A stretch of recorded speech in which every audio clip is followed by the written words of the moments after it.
Hey, it's me. April Fools. Like plankton in that episode of SpongeBob. Holy moly, for me woolly in the pocket, bro. Infiltrate your operation, who gon' stop me, huh? I'm a god, Kanye West, Gemini, Grog. Telepathic gorilla, honestly, I'm just a spinner. Crack my head, I need 6 stitches and I'll be alright. Triple them up and I guarantee that I'll be fine. A demon living an open life. If I die, a phoenix rise. I mean, you can't deny your vision so clean. An outcast can outlast any garden fiend. Variety seems to be the fascination with the king of the hour. Took a long break, now they sour with me. This is my show. This is my flow, yeah, this is how it goes. This is my show. This is my flow, yeah, this is how it goes, yeah, this is my show. That's right, today you're getting the Gopher Variety Hour instead of the Tucker Variety Hour. It's actually a Tucker Variety Hour because it's April Fool's Day and the Gopher Variety Hour doesn't actually exist.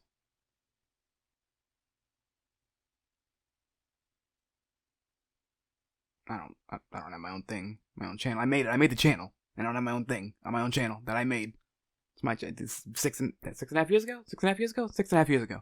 My channel. I don't have my own thing. Mink has a fucking thing, and he's not even here anymore. He's gone. That guy fucking peace out. I don't know where the fuck he is, but he has this thing. That's still technically, we have the merch. It's on the fucking the gopherandtalk.gov merch. The playlist is there. I still got the intro. The intro is fucking still on my computer. It's ready to be used if he ever returns. He got a fucking thing. Tucker got his own fucking thing. Tucker got Tuck Thursday. And Tucker, don't look at the fucking, don't look there. Look at the fucking camera. Don't, not that, there. I don't have my own thing. My own fucking channel. Gopher? Gopher of Gopher and Tuck? Gopher of formerly being Giggity Gopher? Thing for him? You don't got a thing. No thing. Gopher's first name on the fucking, no thing. No thing at all. No thing.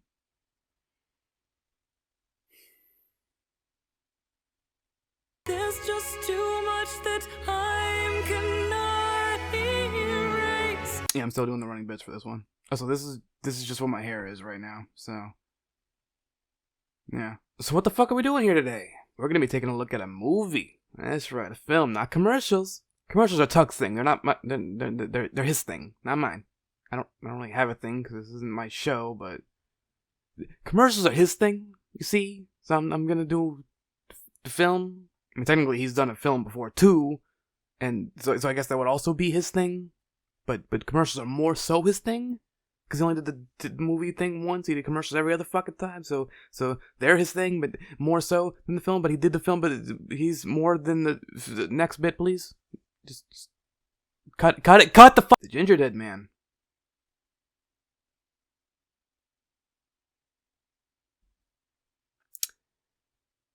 The Gingerdead Man. You didn't need to do this. You could have just not done this. You could have let Moose buy a cameo from some wrestling personality from the 70s and played a bad game. You chose to do this. It was your idea. Your father is dead. Gary Busey's done a lot of drugs in his life. I mean, like, a lot of drugs.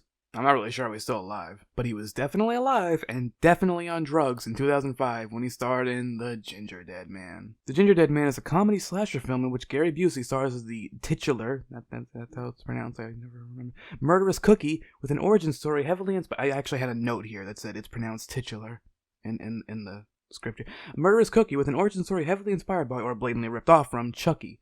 Millard Findelmeyer, one of the most hilarious names for a serial killer that I've ever seen, is sentenced to the death penalty and, after being executed by way of the electric chair, he ends up possessing a gingerbread man. Like an actual gingerbread man. A legitimate gingerbread. I feel like I'm not stating this clearly enough. He's a cookie. He's a fucking cookie. He's a cook. Our story begins with Mr. Busey himself robbing a diner and shooting an older woman when a particularly heroic old man tries to stop him and ends up taking a bullet for his troubles as well. Gary then smells something feminine. I'm not sure what the fuck. He smells something feminine and asks if anyone else is there hiding under the table. The old guy's son comes out to negotiate with Gary and asks him to put down his gun. Then there's this weird moment of Gary telling him to keep re-saying the line, but do it better, and I'm really not sure if this was meant to be part of the movie, or he was just very upset with the actor's delivery and demanded better for this masterpiece of Shakespearean proportion that is the Gingerdead Man. Eventually the guy gets sick of having his acting critiqued by Gary fucking Busey of all people, and he lunges at him, but he gets stabbed many times off-screen. Why off-screen? I don't know. We're just given a lingering shot of the girl hiding under the table while we hear stabbing happening for an uncomfortable amount of time. Gary hears the lady crying and calls for her like a cat. Here, kitty.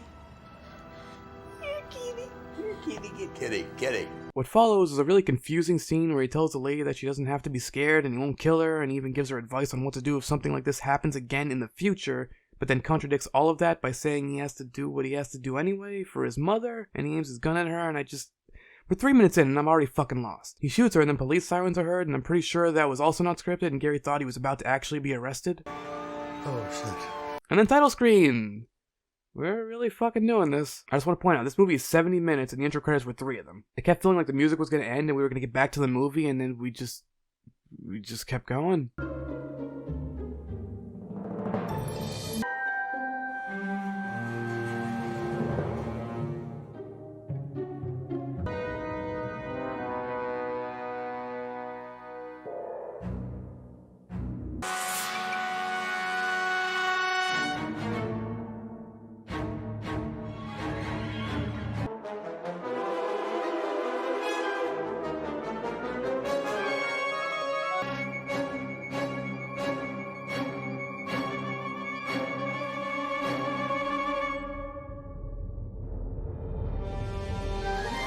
So we jump back to the movie to see the lady who was just shot, apparently still alive and well. As it turns out, the guests at that diner our old pal Gary robbed were her family, and that was her mother, father, and brother who he killed. Although she was only looking at pictures of the dad and brother, I don't know. Was the old woman not her mom? Some newspaper headlines revealed that Millard Findelmeyer, still hilarious, has been sentenced to death by way of the electric chair. The lady, her name's Sarah by the way, I should probably call her that, receives a mysterious package that simply says Grandma's gingerbread seasoning. Is Grandma the old lady who got shot in the face?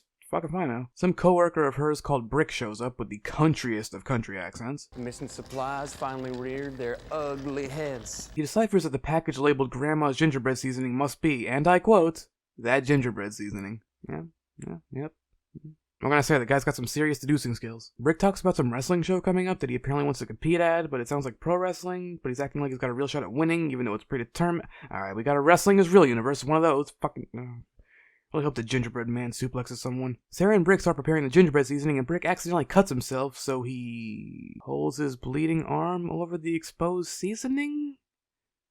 Question mark? I hope I'm saying this with enough confusion, because past Justin put like 9 question marks in the script. So he bleeds into the seasoning, which goes unnoticed because everybody's fucking stupid. Sarah's Hispanic coworker, I feel the need to point out that she's Hispanic because they made sure it was noticeable, confirms that Millard was fried and that his ashes went to his mom, which she seems confused and disgusted by, because a family member getting their deceased loved one's ashes isn't a thing that happens, I guess. Brick cuts promos in a mirror and then adds his blood seasoning into the current batch of gingerbread cookies. Go. Sarah and her friend have a brief talk where Sarah apologizes for getting short with her and says she needs all the help she can get, especially with her mom. Hold the fuck on. She's alive?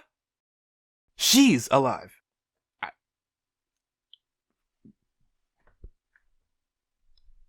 Ow. Apparently the somehow still alive mom is now a raging alcoholic with a shotgun, so there's that. Sarah has some feud with a rich cowboy who owns a soon-to-debut restaurant across the street. I don't fucking care, man. Just let the cookie kill people already. We got a very long, detailed scene of Sarah making the gingerbread cookies. Like, unnecessarily long and detailed. This is a 70-minute movie and they're still stalling for time.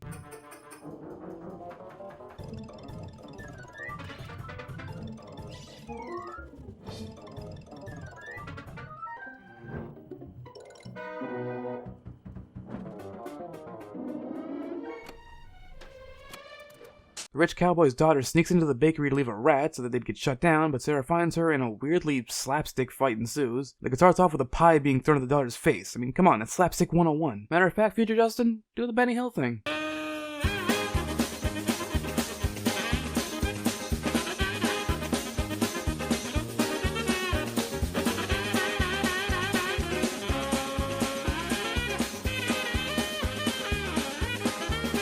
Yeah, that's right.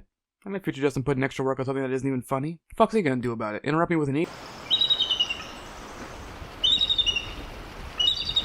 They end up knocking into a switch that causes a surge of electricity into the oven the gingerbread men are cooking in. After some weird chanting is heard, finally, the Gingerdead man comes to life. Now think about Gary Busey, right? Think about Gary Busey? Think about Gary Busey is that Gary Busey is scary. Look at him. Look at his teeth. They're scary. They're scary teeth. So it just feels weird to me that you get a horror movie with Gary Busey and you don't show him for most of the movie. Instead, you get a cookie. No Gary Busey face, just cookie? Let's give us Gary Busey teeth. Oh god, never mind, take it back. After the electricity stops, Sarah and Lorna, the rich cowboy's daughter, are greeted by Lorna's boyfriend Amos, and something is spotted moving inside the oven. They open it up to discover the homicidal pastry himself. Remember when I said his origin story was ripped from Chucky? Well, apparently his personality was too. The hell is that? Well, it sure ain't the Pillsbury fucking dope boy. After witnessing a talking gingerbread man with the voice of the man who killed Sarah's family earlier, the group just sort of walks away, mildly disturbed. Granted, they do talk about it, but they just left the living gingerbread there. They didn't go after it or run away from it, really. It's just still there. Fuck it, I guess. Amos guesses that it's a gag perpetrated by Brick. Big funny ha-ha, as he says. Lorna isn't buying it, and she claims it was black magic. After a brief call with Lorna's rich cowboy father, Amos's phone dies and they attempt to go trap El Galleta. But it disappears. The alcoholic mom runs into the Gingerdead man and realizes it's maybe time she stops drinking. But then I guess she thinks it's kinda cute and goes to playfully poke its belly like the Pillsbury Doughboy, cause why not? After Gary delivers a line recorded on his phone from across the room, Try a lady finger. drunken mommy gets a finger cut off. Afterwards, he goes to finish the job, but the Hispanic friend, apparently named is Julia, finds her and she gets hit over the back of the head with a frying pan? I think? It looked like a frying pan, but it made a stabbing sound? The future Justin, show them the thing. That's gonna leave a mark. Amos goes to the car to get a gun and Lorna's phone, while her and Sarah have a conversation about their relationship while standing uncomfortably close. Amos returns without issue. I really expected him to at least get attacked when he went to the car, but apparently not. And the Gingerdead man cuts the lights, so the three of them head for the generator, now with a gun and another apparently dead phone, because nobody in this fucking movie keeps their phones charged. I don't know where Lorna went, but her boyfriend Sarah started flirting. Meanwhile, the rich cowboy dad shows up. Hold on, what the fuck is his name? Okay, so he should be Jimmy Dean. Jimmy Dean. It's fucking Jimmy Dean. It's fucking breakfast. Anyway, famous country music star and breakfast tycoon Jimmy Dean gets run over by the Gingerdead man with the assistance of a rolling pin. Oh, generator's out of gas. What a shame. Oh, Lorna's starting shit again. What a shame. Oh, Julia's got cake boobs. What a shame. Lorna finds the body of her deceased breakfast cowboy daddy and is heartbroken until she steals his ring and takes a knife to the face. Oh, obligatory unfitting sex scene. What a shame. Okay, this part is unironically great. Hey, you little shit. Fuck off. Come over here. I'm gonna kick your ass. I'm gonna kick your little rat ass. Entirely sick of this shit, Sarah calls Millard out, claiming she's the one he wants. Granted, he's a serial killer, so I'm pretty sure he just wants to kill anyone and everyone, but semantics. They find the mom's finger, wedding ring still on it, and Sarah briefly becomes a pterodactyl. Oh, mom's dead now, what a shame. Sarah gets locked in the oven with her dead mom's body while Amos gets sent to horny jail. But it's okay, perfect accuracy shoots the lock on the oven while passing out, as one does. She crawls out of the oven into Amos, but now Millard has the gun that was literally just used by Amos a second ago, since fuck it, black magic I guess. Suddenly Brick drops in the frame to cut a promo on Derek Kex. What the fuck? Fortunately for our heroes, dessert people are horrible shots. Millard misses a grand total of 17 times. Yes, I counted. Matter of fact, future Justin, count it for the viewers.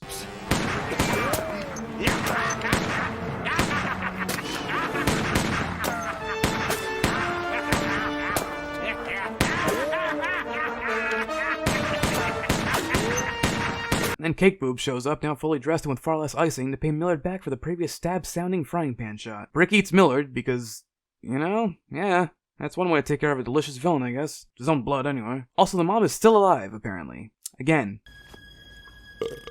Got milk?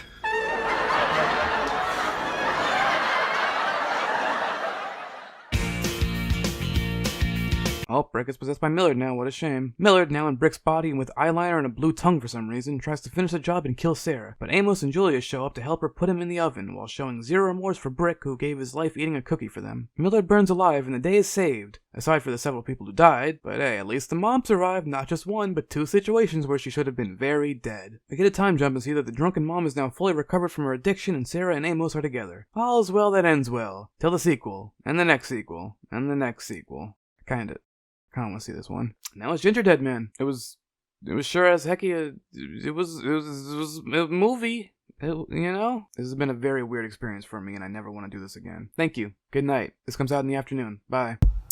We're done? Okay. Well, y'all had your fun, now the video's over. Like, share, subscribe, play the video over. Click on that bell to be notified when we post vids from sun to fry. Oh no, don't forget Sat, we'll be here all week, bring your ass back. Now watch another video, y'all.